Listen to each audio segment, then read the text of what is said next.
మచిలీపట్నంలో ఓ నగల దుకాణంలో చోరీ జరిగింది. ఇది సీసీటీవీ కెమెరాలో రికార్డ్ అయింది. మచిలీపట్నంలోని మలబార్ గోల్డ్ అండ్ డైమండ్స్ దుకాణంలోకి ఒక వ్యక్తి వచ్చాడు. అతడు మాస్క్ ధరించి ఉన్నాడు. నగలు చూస్తున్నట్లు ఏమార్చి తనను ఎవరూ గమనించడం లేదని నిర్ధారించుకుని ఓ బంగారు కడియాన్ని ఎంతో నేర్పుగా కొట్టేశాడు. ఆ దుకాణంలోని సేల్స్ మ్యాన్ ఇతర కస్టమర్లకు నగలు చూపిస్తూ బిజీగా ఉండడంతో అతన్ని ఎవరూ పట్టించుకోలేదు. అయితే అతగాడి హస్తలాఘవతం అంతా సీసీటీవీ కెమెరాలకు చిక్కింది. ఈ ఘటన 2 రోజుల క్రితం జరిగింది. చోరీకి గురైన బంగారు కడియం 30 గ్రాముల బరువు ఉంటుందని తెలుస్తోంది. ఈ దొంగతనానికి సంబంధించిన వీడియో సామాజిక మాధ్యమాల్లో వైరల్ అవుతోంది.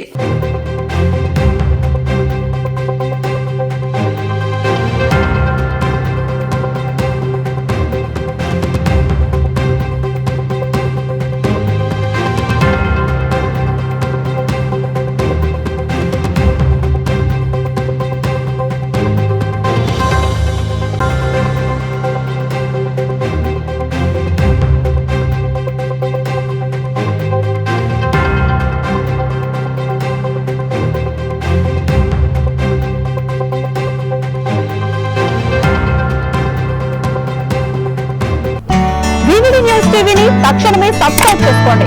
నోటిఫికేషన్ కోసం మరిన్ని అప్డేట్స్ కోసం ప్రతి ఒక్క కుటుంబానికి ఉచిత ప్రకటనలు వచ్చే విధంగా మీకోసం మీ ముందుకు వివిడి న్యూస్ టీవీని AP5 నందు 99వ ఛానల్ మరియు యూట్యూబ్ నందు వీక్షించెదరు.